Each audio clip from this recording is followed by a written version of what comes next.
Escutas quando clamo e acalma o meu pensar. Me levas pelo fogo, curando todo o meu ser. Confio em ti, confio em ti.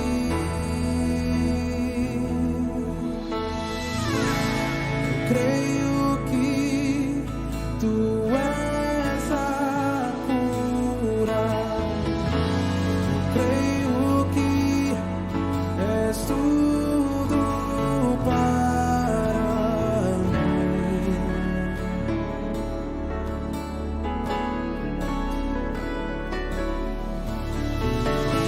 Eu creio que tu és a vida. Eu creio que não há outro igual a ti. Jesus, eu preciso de ti. Escutas quando clamo e acalma o meu pensar. Me levas pelo fogo, curando todo o meu ser. Confio em ti, meu Deus. Confio em ti. Creio que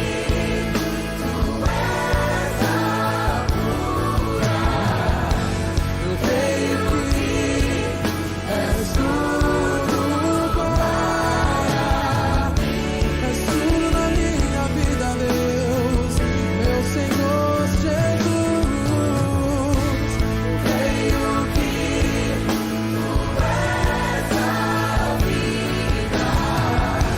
eu creio que não há outro igual a ti. Jesus, eu preciso de ti.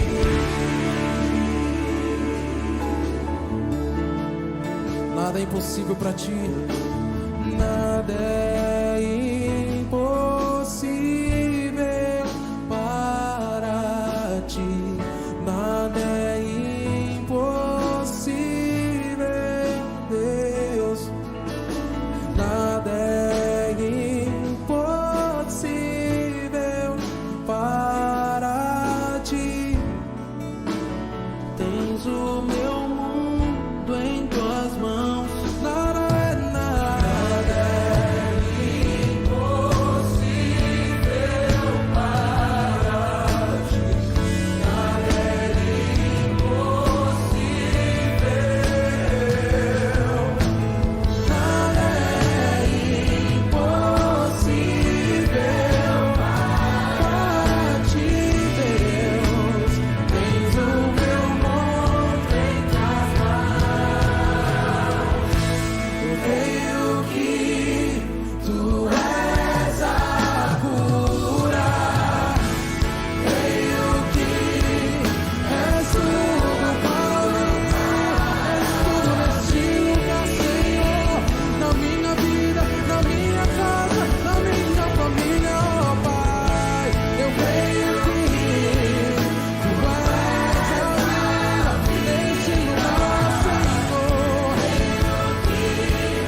a ti, Jesus.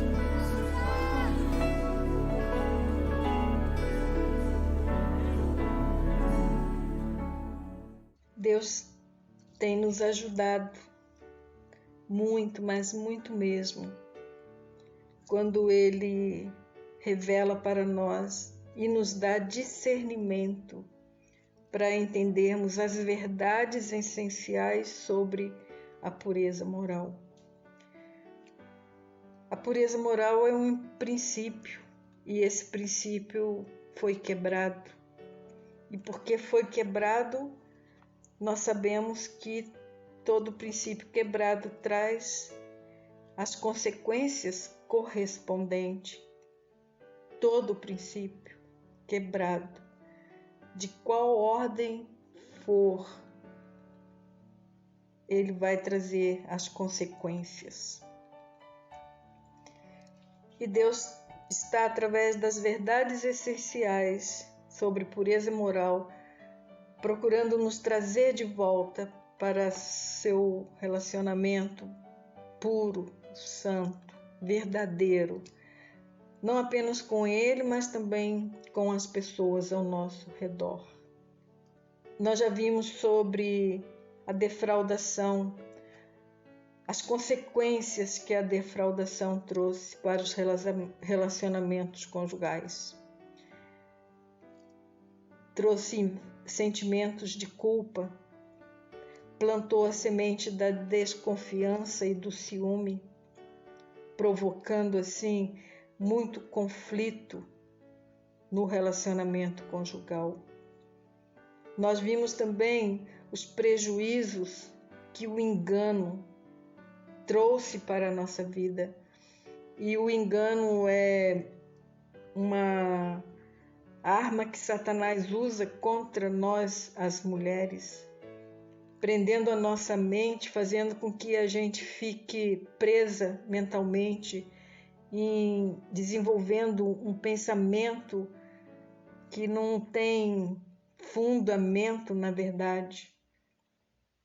E ali nós ficamos imaginando, e a gente sabe que a maior parte da nossa imaginação nunca acontece, não é verdade? E agora Deus vai nos ajudar a entender um pouco mais da consequência desse princípio violado da pureza moral. E nós estaremos vendo sobre a lascívia. E eu convido você a estar até o final. E se você ficar e gostar, lá no final, não esqueça de dar a sua contribuição, deixando o seu like. E se você gostar e te ajudar, e você souber de alguém que está precisando, compartilhe com ele, para que a palavra de Deus possa, sim, fazer a obra que ela veio para fazer. Tanto trazer reconciliação com Deus, como também com a gente e com o nosso próximo. Vamos orar? Pai, é muito sério tudo isso que temos ouvido de Ti. E queremos, diante desta seriedade, nos apresentar para Te pedir ajuda, para que o Senhor abra o nosso entendimento, mas que nos dê coragem e força para fazermos as modificações, principalmente de entregar a nossa vida inteiramente nas Tuas mãos. Nós pedimos esta ajuda em nome de Jesus.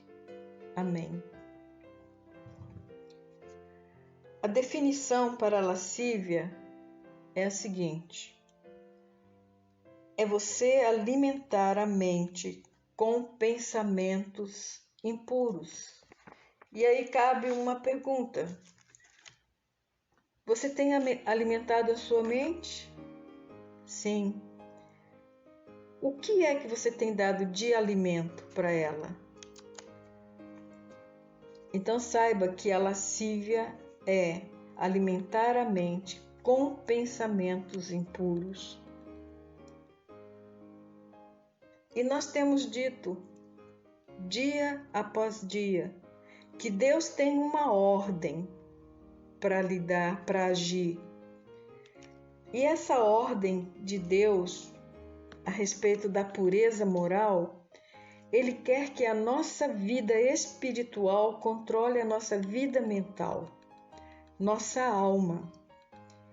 Ele quer que a nossa vida mental esteja relacionada com a nossa vida espiritual, de modo tal que o físico seja controlado pelo mental. Olha que lindo! Veja bem, o que é equilíbrio para Deus? O equilíbrio para Deus não é que as três áreas, ou seja, espiritual, a alma e o corpo, sejam iguais, mas que a vida espiritual esteja à frente, bem à frente da mental e da física. Quando a minha parte espiritual não se desenvolve, é natural que a minha parte física tome o controle da minha vida. E agora a parte física controla a mental. Agora a pessoa, em vez de estar ligada às coisas espirituais, ela está ligada às coisas físicas. Percebe a cilada, a armadilha? Quando a sua parte física vai muito além da normalidade, ela se torna muito filosófico. Ela faz com que você se torne filosófico. E você passa a encarar a vida através da filosofia. Veja bem, eu não estou dizendo de modo algum, de maneira nenhuma, que se você se interessa por filosofia, que você tem um problema moral. Mas quando uma pessoa começa a abordar a vida de um modo filosófico, isso fica difícil para ela conseguir ajuda, porque ninguém consegue penetrar na sua vida. Ela fica fechada, porque ela procura agir de um modo tão intelectual. Então veja, se você encontra alguém assim, pode ter certeza que essa pessoa está com um problema moral. Uma coisa que torna fácil perceber que a pessoa está com um problema de ordem moral é que ela gasta muito tempo discutindo, argumentando, procurando falha nos outros.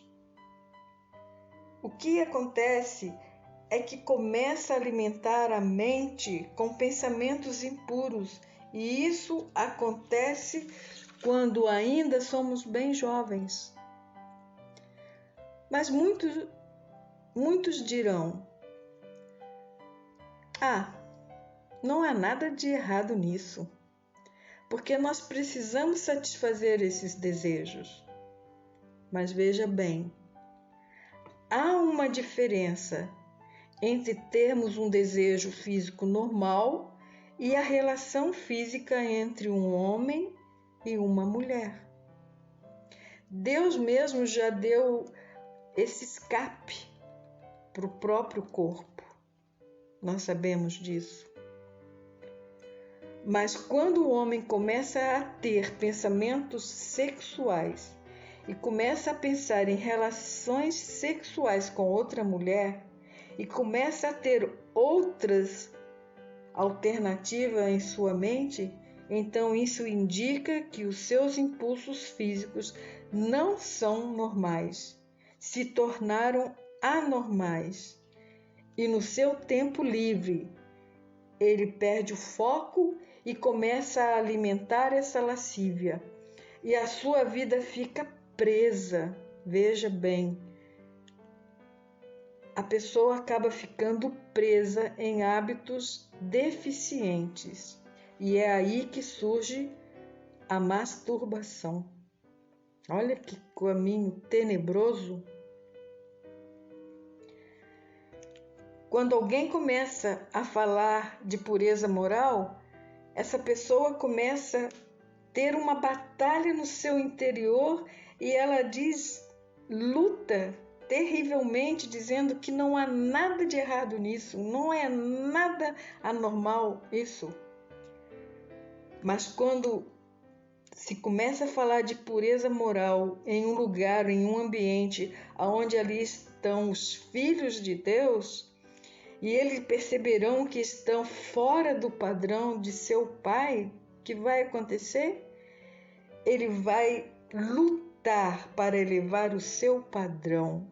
Ele não vai ficar lutando para dizer que é certo, que é errado, ou que é normal, ou que é anormal. Ele simplesmente vai procurar, vai lutar com as suas forças para elevar o seu padrão.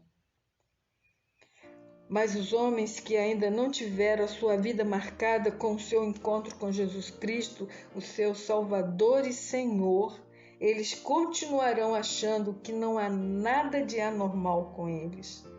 Queridos, queridas, nós precisamos compreender que não é com a mente que controlamos os desejos físicos, pois os desejos físicos são como o apetite.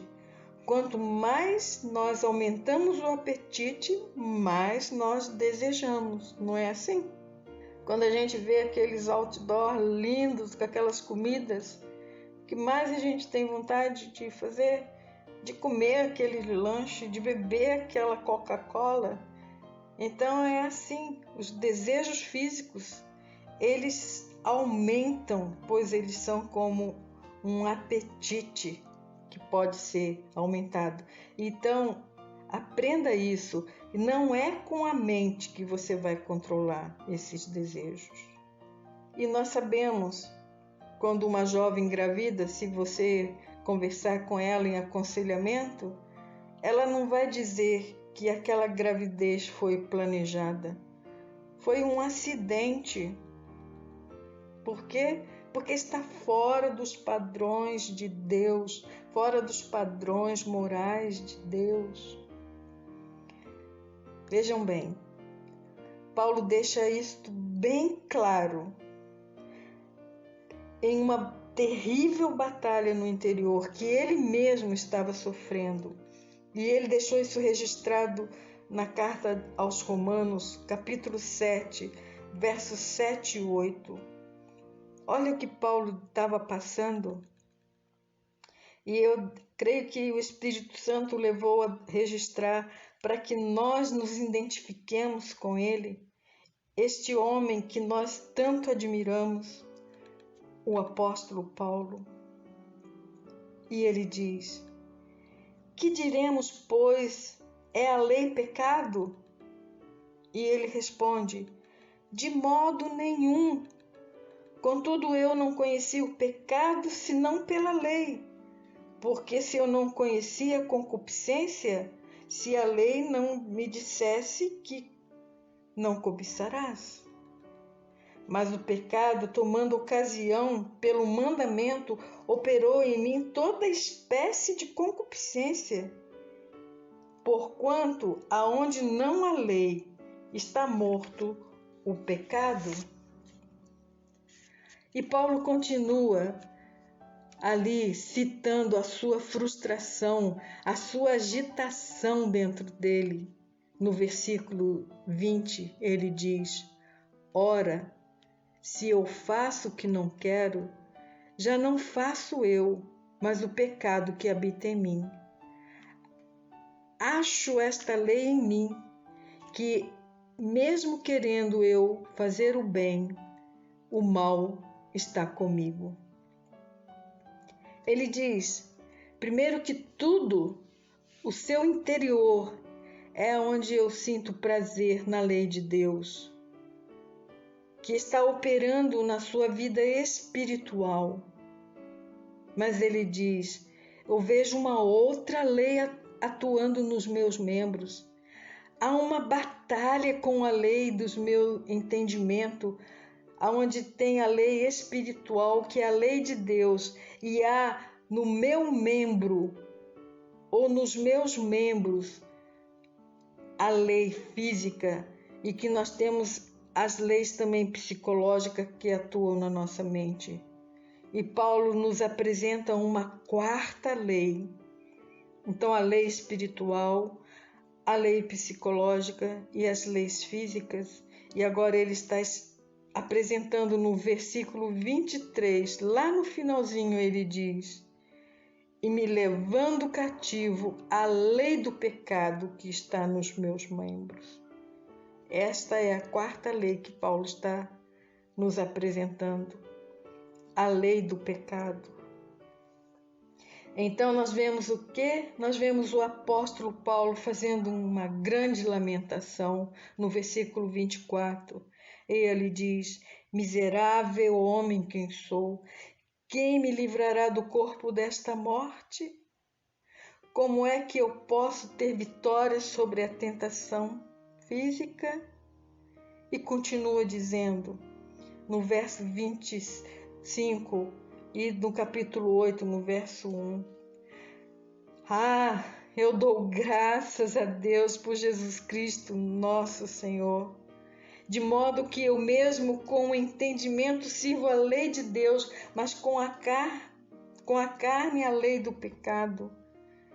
E no verso 1 do capítulo 8 ele diz: portanto, agora, aleluia, não há mais nenhuma condenação para os que estão em Cristo Jesus, que não andam mais segundo a carne, mas segundo o Espírito. É isso que Deus está querendo nos ensinar, a andarmos segundo o Espírito e não mais pelos desejos da carne, não mais controlados pela nossa mente nem pela nossa carne. Muitos de nós conhecem os versículos 1 e 2 de Romanos 12, quando Paulo diz: rogo-vos, pois, irmão, pela compaixão de Deus, que apresentei os vossos corpos como sacrifício vivo, santo e agradável a Deus, que é o vosso culto racional. E não vos conformeis a este mundo, mas transformai-vos pela renovação da vossa mente, para que experimenteis qual seja a boa, agradável e perfeita vontade de Deus. Queridos, amadas, precisamos permitir que Deus reconstrua a nossa vida mental, pois sem essa renovação não conseguiremos apresentar o nosso corpo como sacrifício vivo.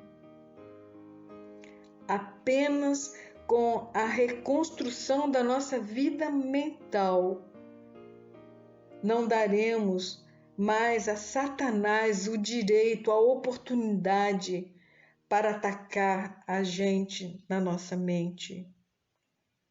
Eu vou repetir.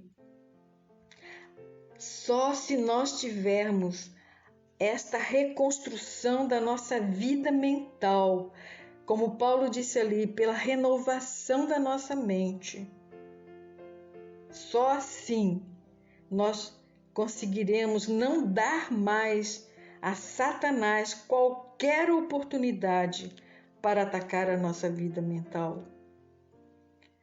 Quando nós somos tentados, é Deus nos dizendo que estamos deixando a nossa mente vazia dele, deixando que os pensamentos vagueiem, dando lugar a Satanás que trará algum engano. Olha, e como nós podemos fazer isso? Como é que nós vamos fazer isso? E Deus deixou bem claro, nós já vimos lá em Efésios, que ele diz que é através dos salmos, dos hinos, dos cânticos espirituais. É quando eu volto a minha mente para o Senhor, quando eu volto para ter desejos por coisas espirituais. Mas veja, o modo de Deus é este. E nós precisamos agarrá-lo, prendê-lo, atá-lo no nosso coração, como Moisés disse: se precisar, vamos pôr na nossa testa, no nosso punho, no nosso braço, para nós não esquecermos na hora da batalha que nós só conseguimos vencer esta batalha da mente se usarmos a arma certa. E a arma certa são os louvores. Então eu te convido, louve ao Senhor, cante em alta voz, para que a sua mente seja blindada contra os ataques de Satanás, e você vai ter uma grata satisfação em ver que o ataque cessa e que os desejos pelas coisas espirituais começam a ter lugar na sua vida, na sua mente. Mas se a pessoa continua a desprezar os ensinamentos de Deus, a sua mente vai acabar sendo reprovada. Olha só, hein? Então, o que é reprovação? A reprovação quer dizer que nós estamos deixando, que nós estamos abandonando os padrões de Deus. Primeiro de tudo, porque não está pronto para lidar com a culpa em sua vida. Segundo lugar, por outro lado, ele está frustrado porque do lado de fora ele tem uma conduta, ele procura se envolver com as coisas espirituais, mas lá no seu interior ele sabe que há um problema em sua mente. Então ele fica frustrado porque ele vê esse contraste do seu interior e o seu exterior. Por isso é que nós vemos várias pessoas cristãs se envolvendo em vários serviços para os outros, porque fazem coisas boas, elas acabam tendo alívio com a sua própria consciência, por causa da incoerência que ela sabe que existe na sua vida. Percebeu? É muito tenebroso se nós não estivermos vivendo do ponto de vista de Deus. E às vezes isso acaba se tornando parte tão natural da nossa vida que nós não vemos quão terrível nós estamos sofrendo ou fazendo as pessoas sofrer. Mas quão belo seria, né? Se nós servíssemos ao Senhor com a motivação correta, do que porque nós estamos tendo problema de incoerência em nossa vida. Quando nós quebramos os padrões de Deus, acabamos buscando nos relacionar com pessoas que vivem outra filosofia, que permite que nós continuemos a pecar. Olha, a gente vai mais fundo. Como diz, um abismo chama outro abismo. E até começamos a discutir as doutrinas das Escrituras. Mas, cuidado, olha o que Paulo falou a Tito, no capítulo 3, verso 10. Ele diz o seguinte: ao homem faccioso, depois da primeira e segunda admoestação, evita-o. Isso não quer dizer que devemos ignorá-lo como pessoa humana, mas que não devemos gastar tempo discutindo, porque o que esta pessoa está falando não reflete as verdades de Deus. Mas o próximo versículo, o versículo 10, diz que esta pessoa está vivendo um problema moral e por isso vive pecando, e por si mesmo ela já está condenada. Olha só, por ela mesma. Afinal, quando uma pessoa chega a este estado de perversão, os seus impulsos mentais são inteiramente filosóficos, deixando de se interessar totalmente pelas coisas espirituais e começam até a negar a existência de Deus. Acabam se tornando ateus, ateias.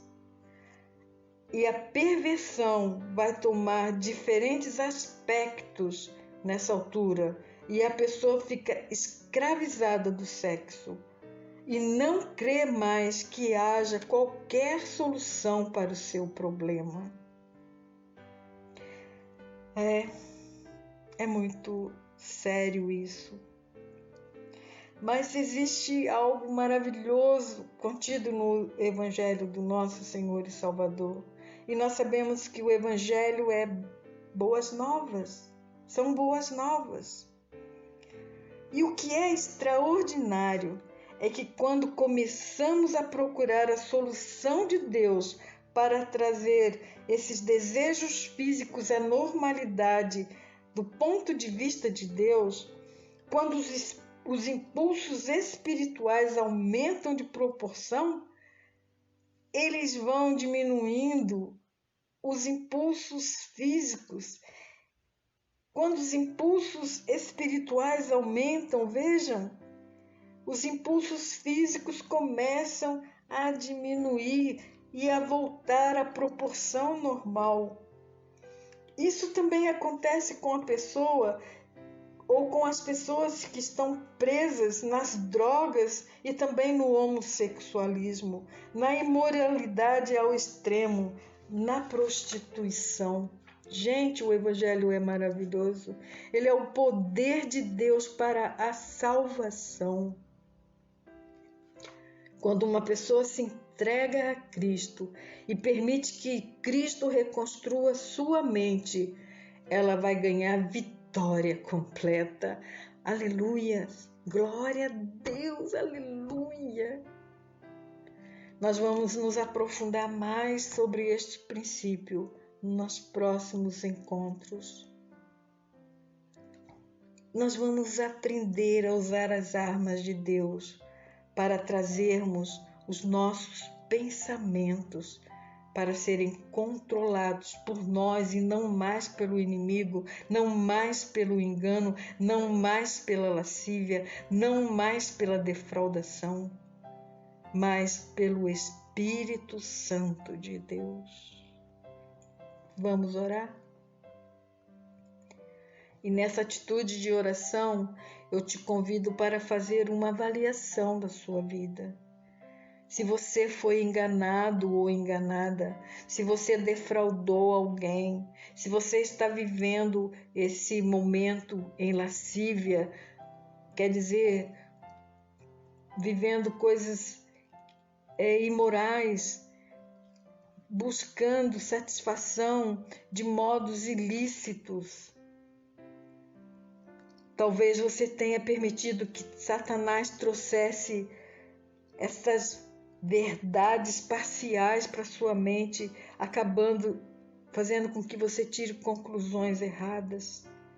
E isso vem te afundando cada vez mais, deixando que o ciúme e a inveja entrem no seu coração.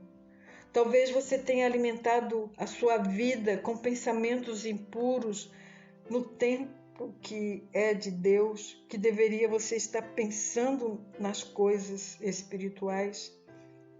Talvez você tenha gastado seu tempo ouvindo anedotas, vendo vídeos, revistas em quadrinhos, poluindo assim a sua mente. E aí ela fica cheia de sensualidade, te levando a nível mais baixo da pureza, da impureza moral, que é a lascívia. E nesse ponto, muitos homens, eles só se interessam pela sua namorada, pela sua noiva ou até mesmo pela sua esposa, movido pela atração física e não mais pelo amor. Olha que coisa mais sinistra. Então eu te convido para dizer ao Senhor, diga: Senhor, eu estou pronto, eu estou pronta para entregar o meu coração, mas diga isso de todo o coração. É importante que seja sentindo. Fala: Senhor, eu estou pronto, eu quero me entregar. agora, Senhor. E quero aprender a aplicar os teus princípios em minha vida.